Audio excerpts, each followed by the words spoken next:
Today, we're going to talk about Speed Racer again. I brought out the Speed Racer animated, the anime bit here, but we're not exactly going to talk about the anime. I've already talked about it.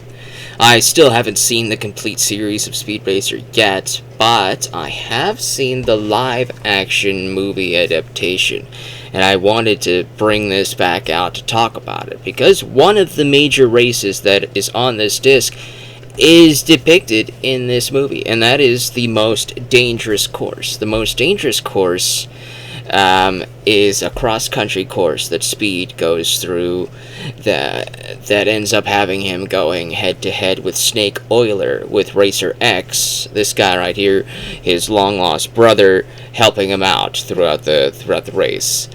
And it was a very good, very, very good story. I really enjoyed it. It just made me realize I need to get this complete set. I need to get this complete series someday. I need to watch the whole thing of Speed Racer, because this is a fantastic 60s anime that I missed out on. You know, I thought it was too cheesy. I thought it was too poor looking. Hell, I didn't even know it was an anime. I didn't even know it was until I decided to finally come around to watching it, and it really blew me away how entertaining it was, how endearing this Speed Racer family was. It is a great time. When I finally came around to watching this, the Wachowskis directed this, and I don't know who the writer was, but somebody, the Wachowskis or the writers, some people on the team had to be fans of Speed Racer, because they adapted this thing very fondly. Now, there's a lot of changes, obviously. There's a lot of changes. Some of those changes are the futuresque cities and all that stuff. I don't remember seeing any of those future cities there. But it's Speed Racer, okay? There are things in here that are absolutely nuts. Pops Racer buries an engine, and a rival car company digs that engine up. He buries it like it's a dead person, and somebody digs the engine up and puts it into another car, and he thinks it's the ghost of a car that he buried. There is a lot of crazy stuff going on in the anime, okay? I can accept almost everything that happened in here as probably belonging in the Speed Racer universe in some way, shape, or form. It's just that over the top. This show is just that crazy. Now, this is obviously rated PG. It's not PG-13, though there are some PG-13 things that they got away with for a PG rating. For example, they say the word, well, I'm pretty early in the video to actually curse, so I can't. Fecal matter, there you go. Somebody actually says the word fecal matter. You know, not word fecal matter, but the curse word variant of fecal matter. You know the word. They say it twice in the movie, they do, and it was very entertaining because it's PG, and kids came to see this movie and they got to hear the word. I don't care. I never that stuff never bothered me. It never really did. I don't know why it bothers other people, but hey, it doesn't bother me. This is a very fun time. It's very CG heavy, obviously. I do have some problems with it. When I first started the movie, I noticed right away that it had a filter that I like to call the Spy Kids filter. It's this filter that is a completely digital background that is completely oversaturated with color. But that right away has it stand out from its contemporaries that were releasing around the same time. Iron Man, The Dark Knight. I'm in the minority yet again with The Dark Knight. I think that one's the second best in the Dark Knight trilogy. I think Batman Begins is a better film. I'm just not that big. I'm just not that keen on it. I'm sorry. I'm just not. It's just trying to do too much. It's trying to fit too much in there. And it's just blah, blah. It's a good movie. It's a good movie. Heath Ledger is a good Joker. He's a good Joker. He's just not. He's not my Joker. He's not my Joker. My Joker will always be Mark Hamill's Joker. Okay, that's my Joker. And it's a good Joker portrayal, but it's just not mine. But I like him better than the Batman's Joker. Okay, there you go. Second best, third best, fourth best, third best Joker. I like the Arkham Joker and the animated series Joker better than that. Either way, we're getting a little bit off track here. This was sandwiched between those two movies in their summer blockbuster releases, and it bombed. It bombed pretty hard. I don't think people were ready for Speed Racer. I don't think they were ready. 2008 was a little too early to start doing anime adaptations. We had a couple of them and they absolutely failed. Dragon Ball Evolution, failure. Absolute garbage fire, dumpster fire of a movie.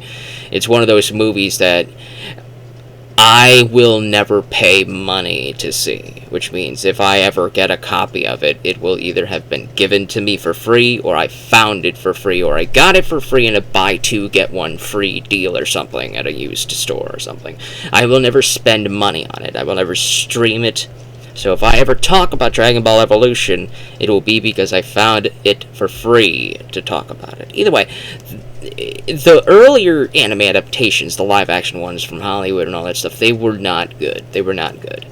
And, so maybe people just expected this to not be that great, and maybe all of the anime fans were a little bit too young in the States. You know, the Toonami generation, the 90s Ocean Group, Dragon Ball Z animation, us crowd, the 90s crowd, we might have been too young for Speed Racer, and the people who were older, who watched this in the 60s, might have been too old for Speed Racer.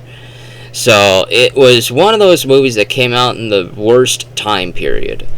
And maybe by the mid to late 2010s, if not even the 2020s, if this movie released now with this cast, with these casting choices, John Goodman is perfect. He's a little older. He's over 20 years old. He's almost 20 years older now than he was when he filmed this film. So obviously, it had to be filmed back then to get John Goodman, because I think John Goodman is the perfect casting for Pops Racer. I think everybody in here was almost damn near perfect casting for everybody. I even liked Spritle. Yes. And here's why I like Spritle. I watched the anime. He's a little gremlin. He is a gremlin. He is a gremlin in this anime. Okay? So him being a little menace to society in this movie is perfect casting. It's on par. They got the chimpanzee chimp in here as well. They're both perfectly fine. They're you cutting from serious tones to this crazy stuff that happens all the time in the anime. If you haven't watched the anime, do it. Watch it. You'll see what I'm talking about. Chimp is absolutely nuts. He's crazy. And Spritle is just as crazy. They hide in Speed's, the trunk of Speed's car. And Speed goes on these crazy, dangerous, death-defying stunts with his little brother in the trunk of his car. And he has no idea he's in there. It's just nuts. It's nuts. People die on these race courses. But that's another thing I want to talk about. Nobody dies in Speed Racer, the movie. When a car is about to explode, a bunch of foam forms around the driver, and then an ejector seat ejects the driver out of the car before the car explodes. So you get to see this big ball of hardened foam protecting the driver as the car explodes. So cars do explode, tons of them do, tons and tons, but nobody will die in this. It's rated PG because of that. But it's got a lot of PG-13 things in there. They say a lot of they say a couple curse words. There's blood. There's a scene where a mobster is punching this dude, and he's got a bloody nose. He's about to feed his hand to a bunch of piranhas in a tank. There's a lot of stuff going on here that definitely feels like this should have been a PG-13 movie. I don't know why they tried to push for a PG rating. Speed Racer, the actual anime, is definitely not strictly for children. This anime is definitely for at least teenagers. It's definitely shown in young adult, young teenager, but it's not little itty bitty kids. It's not itty bitty kids anime. Even though Spritle's in there doing crazy stuff. There's a lot of death. There's tons and tons and tons of death. Like there's an episode where this president of a company is chasing after Speed, and Speed swerves out of the way of something, and this president drives his car right into a tree, and the car explodes. And then the very next scene, everybody's wondering where the president went. Well, he's dead. He's gone. He's history. He just casually dies, and people die in this anime all the time. It is insane. This is not a itty bitty kids show. This is a teenage show at the very least. And that's what this should have been rated PG-13. I don't know why they made it PG. It's goofy and wacky, and I do like that. I do like that because this anime is goofy and wacky. The goofy and wacky, the crazy transitions and wipes and all that stuff, that fits. That's fine. They obviously don't talk really fast like they do in the anime. I don't know why. I would have preferred they did that for a couple scenes, but hey, it is what it is. The story of Speed Racer, the movie. It starts at the beginning. I don't really like the beginning with young Speed Racer, but as a child, I didn't really care for that scene with the teacher saying, "Oh, he thinks about his cars," and showing off the Scantrons. He drew a car with a Scantron. You know, I'm not a big fan of that, and though I do thought it was cute to show young Speed and young Trixie, and Speed's very first date with Trixie says, "You want to see my car collection?" And Trixie's all for it. It's fine, but I didn't care for the school segment. I didn't really care for that at all. But you get over it as soon as Speed grows up. About 5-10 minutes into the movie, he grows up, and we get to see the opening segment with the opening credits, and it's awesome. It is awesome. I've only seen 2 major races in this, and it's 60s animation, so obviously this is going to take a lot of liberties here. This feels like a merging of wacky races, Fast and Furious, Tokyo drifting. Even this did come out after Tokyo Drift, after all. So it's had some drifting stuff going on. It has Hot Wheels, crazy race courses, and Speed Racer storyline and all that stuff. It's like, and Tron stuff too, Tron racing in regards to Tron racing and all that stuff. There's a lot of stuff going on in here. The creators of this obviously pushed a lot of stuff that wasn't Speed Racer into here.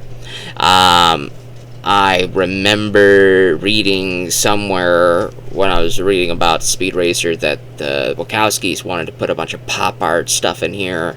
That didn't really fit or existed back then. I didn't really care about that. That didn't bother, didn't distract too much.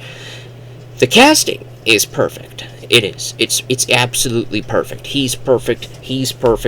Pops Racer, John Goodman, perfect. Trixie, great casting. All of this, the guest stars, their great casting. The villain is perfect casting.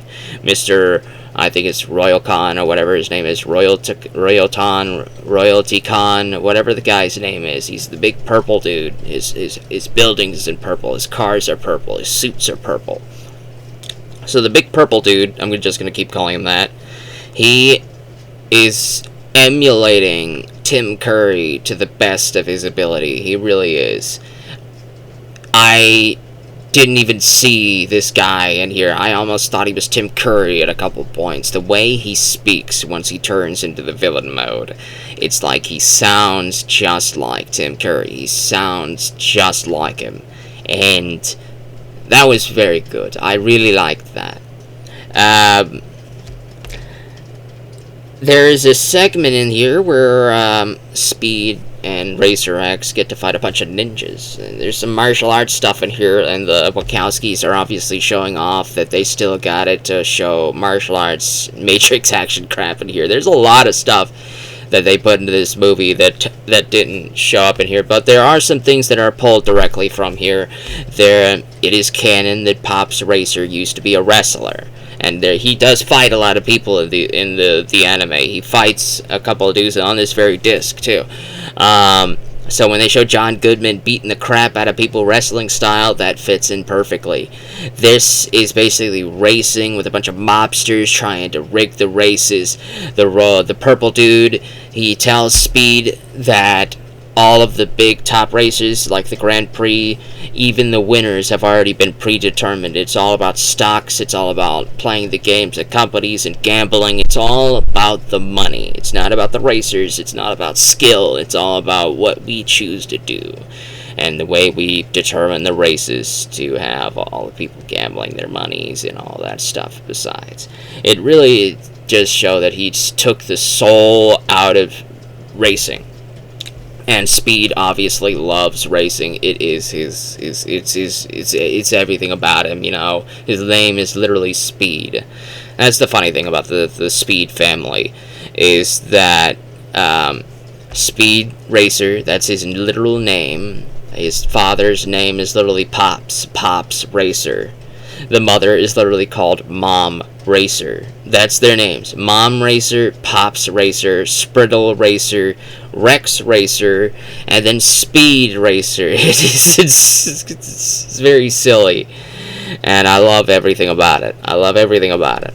And I think the reason why this works so well and translating into from being a Hollywood animated and adaptation live action is because NASCAR and racing and all that stuff is the American thing, you know. It's a very big Western thing, and of course they love it over there too. That's why they made Speed Racer.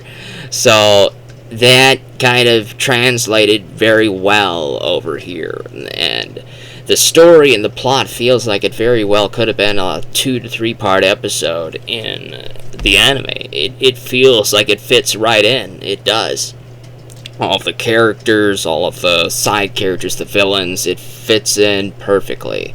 Maybe not a 3 part, maybe a 4 part episode, one of the big beefy ones. Because they're combining 3 races in here, obviously, so there's a lot of great stuff there. Once the races begin, that's when the CG goes crazy, but it is amazing. It is fantastic. It is phenomenally awesome to look at. There's a lot of things going on, and one of the criticisms is that things are happening too fast. Hello! It's called Speed Racer! What, did you expect it to be slow? So a lot of things are very fast. It's very, very fast. All of the cars are ramming into each other. There's a lot of transitions moving between all the actors and faces, and everybody's talking. It's really, really, really fast, but it's a race. Everything is super high octane. It's you kind of expect something like that to go on, and it's easy to keep up. I could easily keep up. I really could. I could keep up with everything, the pacing, the story, all of it. Perfectly fine. It is a fantastically serviceable movie. It's not, obviously, the best of the best of the best of the best ever movie ever made, obviously. But I would say that it is a very strong contender for the best Western adaptation of a Japanese anime. It is probably in the top 2 or top 3, if not the top slot. It is that good. I recommend anybody who is even remotely interested, who even remotely knows about Speed Racer, to give the movie a look. It has gotten a resurgence within the past couple of years. I don't know how, I don't know why, and I don't care. I'm just happy that it got one, because it deserves it. This movie flopped at the box office back then, and it deserves to succeed now.